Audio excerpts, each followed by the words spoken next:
Brought to you by Baidyanath cow ghee, देसी गाय का घी, शुद्ध भी स्वादिष्ट भी, इम्यूनिटी बढ़ाए, एंटीऑक्सीडेंट से भरपूर। चलिए शुरुआत करते हैं देश के सबसे बड़े राज्य से, जो ये दम भरता है कि हम 80 सीटों के बूते देश चलाते हैं, उत्तर प्रदेश, जहां पर एक नया इतिहास बना और योगी आदित्यनाथ की सत्ता में वापसी हुई। पहली बार कोई मुख्यमंत्री 5 बरस का कार्यकाल पूरा करके सत्ता में लौटा है।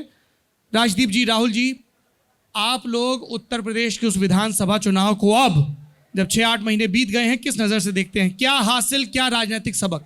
नहीं, पहले क्योंकि आप उत्तर प्रदेश से आते हैं और राहुल जी उत्तर प्रदेश से आते हैं, मैं तो बेचारा पश्चिम महाराष्ट्र से आता हूं, तो आप लोग शुरू करिए।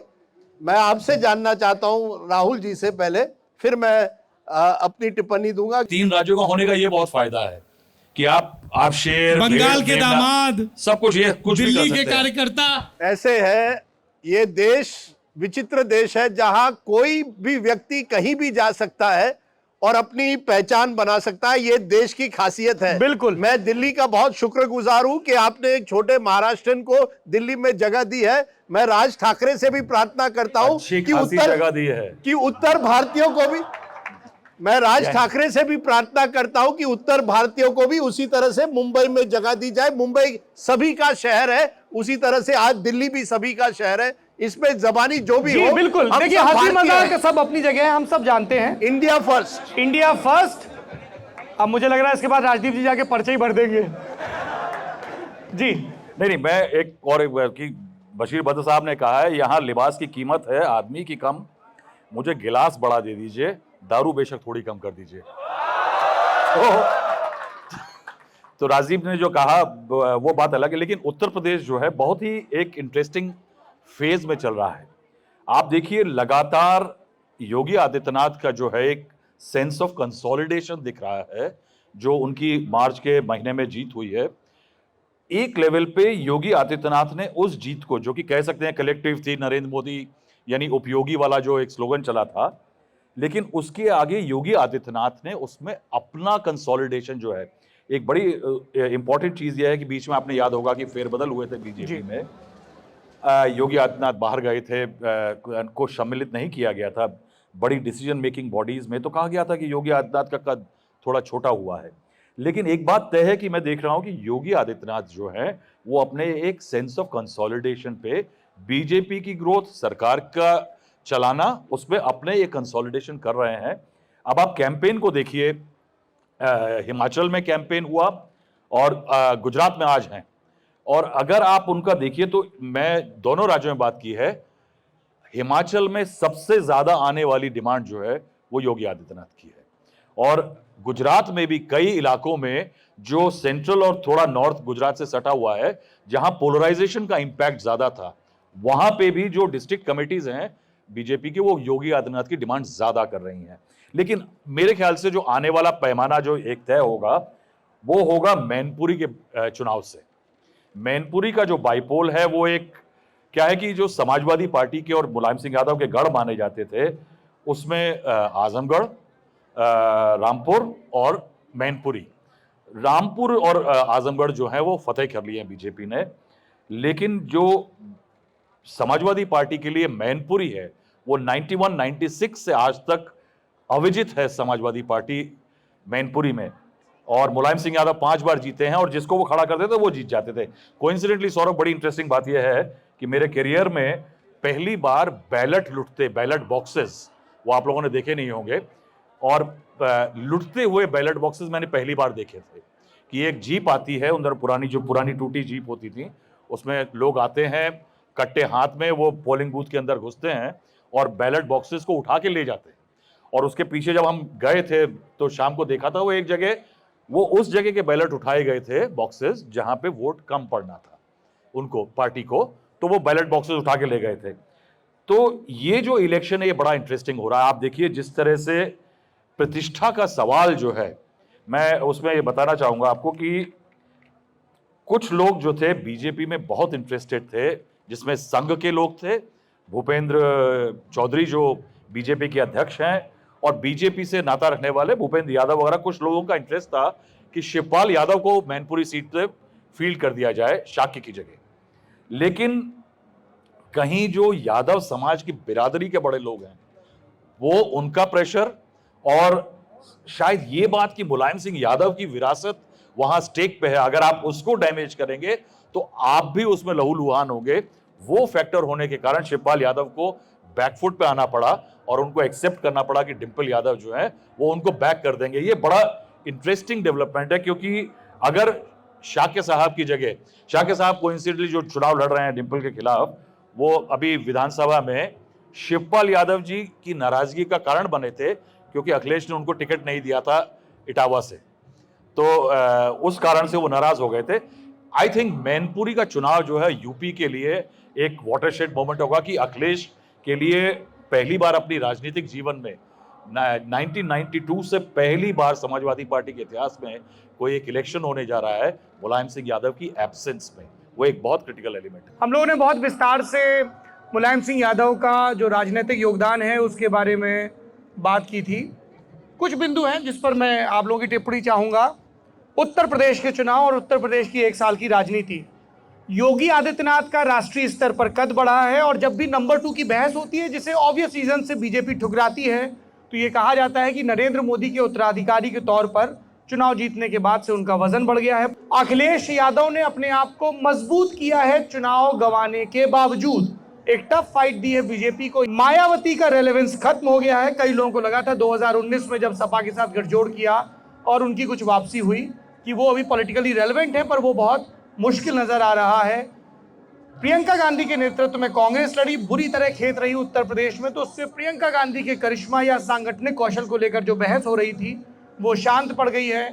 अरविंद केजरीवाल की आम आदमी पार्टी ने वैसा कोई दखल दिया नहीं। ये कुछ बिंदु हैं जो उभर कर सामने आ रहे हैं। राजदीप, देखिए, मैं शुरू करता हूं एक कहानी से, एक कहानी जो दर्शाती है कि समय कैसे बदलता है। 2007 में मैं संसद में गया था, संसद कवर करने, वहां सेंट्रल हॉल में। उस दिन योगी आदित्यनाथ संसद में रोए थे। रोए क्यों थे? उनको 11 दिन की जेल हुई थी। मुलायम सिंह यादव की सरकार थी उस समय, और योगी आदित्यनाथ वहां पार्लियामेंट में भाषण देते हुए कहा कि मेरे खिलाफ जो हुआ बहुत बुरा हुआ है, और वो रोने लगे। अब रोते रोते वो सेंट्रल हॉल में आए और अकेले बैठ रहे थे, उनके साथ ज्यादा लोग नहीं थे। एक व्यक्ति उनके साथ आता है, वो है लेफ्ट पार्टीज का गुरुदास दासगुप्ता। वो लेफ्ट के सांसद थे, कोई बीजेपी के सांसद भी उनके इर्द गिर्द नहीं थे। और योगी जी से जब हम मिले, उन्होंने एक चीज कही, आज मुझे पता चला है कि कभी कभी अपने जो होते हैं वो पराये बन जाते हैं और पराये जो होते हैं वो अपने बन जाते हैं। अब 2007 में योगी आदित्यनाथ रोते हैं पार्लियामेंट में और बीजेपी के ज्यादा लोग उनको समर्थन नहीं देते हैं। 15 साल बाद आज सौरभ जी आप यहां बात कर रहे हैं कि आफ्टर मोदी मोदी के बाद कौन, क्या योगी का नंबर आएगा। देखिए जमाना कैसे बदलता है। और मैं देख रहा हूं कि योगी जी और मोदी जी के करियर में एक पैरेलल है। 2001 के पहले इसी तरह से गुजरात में मोदी जी को एक ऐसा समय था जहां बाकी जो बीजेपी के नेता वहां थे, उन्होंने मोदी जी को एक तरह से किनारे किया था। मोदी जी को एक तरह से गुजरात छोड़ना पड़ा। बहुत कम लोग जानते होंगे कि 2001 में मोदी जी 4-5 महीने अमेरिका रहे, क्योंकि एक तरह से पार्टी ने उनको वनवास में कर दिया था। अटल जी ने फिर जो वहां दौरे पर गए थे, उन्होंने मोदी जी को कहा यहां क्या कर रहे, चलिए वापस भारत। और अक्टूबर 2001 में मोदी जी को उन्होंने प्रधानमंत्री बनाया, मुख्यमंत्री बनाया गुजरात का। इसी तरह से आप देखिए योगी आदित्यनाथ, 2017 उत्तर प्रदेश चुनाव के पहले योगी आदित्यनाथ के जितने कैंडिडेट्स थे उनको टिकट भी नहीं दी गई। योगी जी कैंपेन भी नहीं करना चाहते थे। हम मिले थे उस समय योगी जी से फिर से, और उन्होंने कहा था कि मैं एक तरह से बड़ा दुखी हूं कि मेरे लोगों को भी टिकट नहीं दी जा रही। चर्चा यह थी कि योगी जी कहीं बीजेपी छोड़कर अपनी पार्टी ना बनाए। उसके 1 महीने बाद चुनाव के नतीजे आते हैं और क्या होता है, योगी जी देश के उत्तर प्रदेश के मुख्यमंत्री बनते हैं। और आज 5 साल बाद सौरभ हम बात कर रहे हैं, क्या आफ्टर मोदी योगी बन सकते हैं? मुझे लगता है कहीं ना कहीं आप देखेंगे कि हर पॉलिटिशियन की एक ट्रेजेक्ट्री होती है। उस ट्रेजेक्ट्री में आज योगी जी एक ऐसे स्थान पर पहुंच गए हैं जहां वो 100% बीजेपी के कार्यकर्ताओं के नेता नंबर 1 बन गए हैं। पर क्या बीजेपी के बाहर जो लोग हैं, क्या वो उसी तरह से योगी जी का समर्थन करेंगे जिस तरह से मोदी जी ने किया? मोदी जी ने अपनी गुजरात मॉडल जो थी वो बड़ी चतुराई से मार्केट कर दी और ऐसे लोगों को जो एक तरह से बीजेपी के भी समर्थक नहीं थे उनको भी अपनी तरफ कर दिया। क्या योगी जी ये कर पाएंगे? ये उनके सामने एक बहुत बड़ी चुनौती है, क्योंकि एक होता है आपका कहना कि हर रैली में उनको बुलाते हैं, उनकी बड़ी लोकप्रियता है, लॉ एंड ऑर्डर को मजबूत करने की कोशिश कर रहे हैं उत्तर प्रदेश में, लेकिन देश पर राज करना एक बात होती है और उत्तर प्रदेश पर राज करना एक बात होती है। लेकिन हां, मैं समझता हूं 2022 की जीत के बाद योगी जी जरूर बीजेपी के इस कतार में, नेताओं के कतार में काफी आगे आ चुके हैं। जमाना बहुत बदल चुका है। मैं एक जमाने की बात करता हूं, यहीं से दूर एक विजय चौक जगह है और 1999 या 2000 ये जो आगरा समिट हुआ था, मुझे लगता है आगरा समिट 2001 में हुआ था। उस साल हम लोग एक बड़ा प्रोग्राम कर रहे थे विजय चौक पर। जून का महीना था मेरे ख्याल में और गर्मी बहुत थी। नरेंद्र मोदी जी वहां बीजेपी ऑफिस बैठे हुए थे, तो हमने मोदी जी को बुलाया, कहा सर आ जाइए विजय चौक पर, वहां आपका हम एक लाइव शो करेंगे। जैसे ही मोदी जी वहां पहुंचे बारिश होने लगी। बारिश की वजह से वो ओबी चल नहीं पा रही थी, तो मैंने मोदी जी से कहा सर आप वापस जाइए बीजेपी हेडक्वार्टर, हम आपको बुला लेंगे जब ओबी चलेगी। मोदी जी ने कहा नहीं नहीं राजदीप जी, अगर मैं यहां से गया तो आप किसी दूसरे को लाएंगे।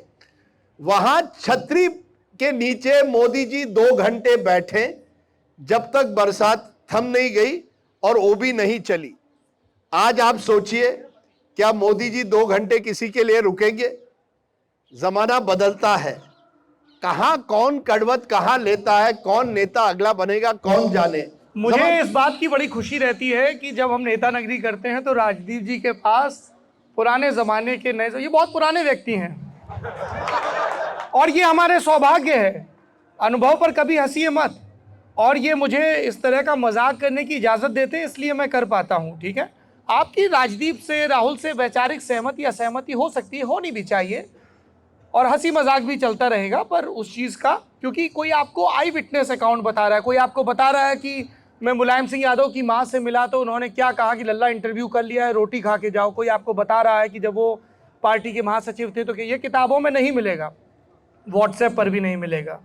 नहीं, मैं एक बता दूं, 2001 में गुजरात के कार्यकर्ता मोदी जी को जितना पसंद नहीं करते थे जितना जनता। देखिए, मोदी जी और योगी जी की खासियत है कि वो जनता से डायरेक्ट संपर्क करते हैं और वो जो नेता लोग हैं उनके इर्द गिर्द उनको उतना महत्व नहीं देते। तो उसी तरह से आप देखेंगे, यही मैं कह रहा हूं, योगी जी और मोदी जी में कई पैरेलल्स हैं कि ऐसे नेता जो जिसे आउटसाइडर समझते हैं, जब वो किसी बड़े पद पर आते हैं तो कई लोग दुखी होते हैं, लेकिन मानना पड़ेगा, मोदी जी का भी मानना पड़ेगा और योगी जी का, कि उनकी वक्ता जो है ना डायरेक्ट लोगों के साथ उनका संपर्क है, इसलिए उनको ये नेता और चमचों की जरूरत नहीं पड़ती। ये उनकी बात सही है। राहुल जी, देखिए, एक प्रॉब्लम योगी जी के साथ है जो कि मोदी जी को एक एडवांटेज था। एक अनस्टेटेड फैक्ट है मोदी जी के बारे में, जब वो बिहार जाते हैं, यूपी आते हैं, जो उनकी बैकवर्ड कास्ट है, वो उसकी बात ओपनली नहीं करती है बीजेपी, लेकिन बिहाइंड द सीन परसेप्शन में लोगों की जानकारी में ये बात कि वो बैकवर्ड हैं, वो बीजेपी की जो बैकवर्ड्स में जो एक्सपेंशन हुआ है, जिसे कहते हैं डेमोग्राफिक बेस शिफ्ट हुआ है, ब्राह्मण बनियों की पार्टी थी, वो backwards, MBC, non Jat of Dalit, इनमें जो फैली है, उसका एक कारण नरेंद्र मोदी जी का ओबीसी होना भी है। एक ये इशू आएगा योगी आदित्यनाथ जी जब वो आगे जाएंगे, उनका अपर कास्ट होना, क्योंकि जो अपर कास्ट की जो राजदीप ने बात कही कि नेताओं में आपसी मनमुटाव बहुत है। देखिए, यूपी जैसे प्रदेश में ब्राह्मण जो थे वो मनुस्मृति के हिसाब से अगर जाइए तो द्विजोत्तम है, यानी ट्वाइस बॉर्न। तो उस पॉलिटिक्स में जहां पे ब्राह्मण और अपर कास्ट का बहुत कॉन्फ्लिक्ट है, सत्ता की जो खीर है वो इनके बीच में बंटती थी, और उसमें एक कॉन्फ्लिक्ट आता है हमेशा जब कोई ठाकुर बनता है या कोई ब्राह्मण आता है तो आपस में कॉन्फ्लिक्ट होता है। वो योगी जी का एक कॉन्फ्लिक्ट फेस करना पड़ता है, जो कि नरेंद्र मोदी जी के लिए फायदा रहा कि उनका एक बड़ा एक्सपेंसिव बेस है ओबीसी का, जो कि वो अट्रैक्ट करने में सक्षम होते हैं फिलहाल। लेकिन एक चीज जो हो रही है कि यूपी एकमात्र ऐसा राज्य है जहां आप देखिए कि अगर आप हिमाचल को लीजिए या गुजरात को लीजिए, तो पहले कुछ सालों में यह होता था कि जो नेता बीजेपी का मुख्यमंत्री बनेगा वो नरेंद्र मोदी से थोड़ा हाइट में छोटा होगा, यानी पॉलिटिकल हाइट में। फिर एक फेज अब जो आजकल चल रहा है उसमें नरेंद्र मोदी की हाइट से थोड़ा छोटा होना चाहिए और अमित शाह जी की हाइट से भी थोड़ा छोटा होना चाहिए। तो क्या है कि जो लीडरशिप का बार है वो कम हो रहा है, और ये बीजेपी के लिए खतरे की निशानी है। लेकिन Yogi is the only contradiction to this. Yogi Adityanath चुनाव जीतते हैं जिस दिन, उस दिन वो अकेले मुख्यमंत्री हैं जिनका अलग अलग 1.5 घंटे का 2 घंटे का फंक्शन होता है, वो जनता के बीच में जाते हैं। जब राम जन्मभूमि पे मंदिर का शिलान्यास होना होता है तो नरेंद्र मोदी के साथ वो खड़े होते हैं। हर बार अयोध्या में दीप महोत्सव भयंकर होता है, उस पर Yogi Adityanath is showcased as the Hindutva face. अब जब 2024 में अमित शाह जी ने कह ही दिया कि मंदिर शुरुआत में आ जाएगा, तो योगी आदित्यनाथ जरूर साथ में खड़े होंगे क्योंकि उत्तर प्रदेश के मुख्यमंत्री हैं।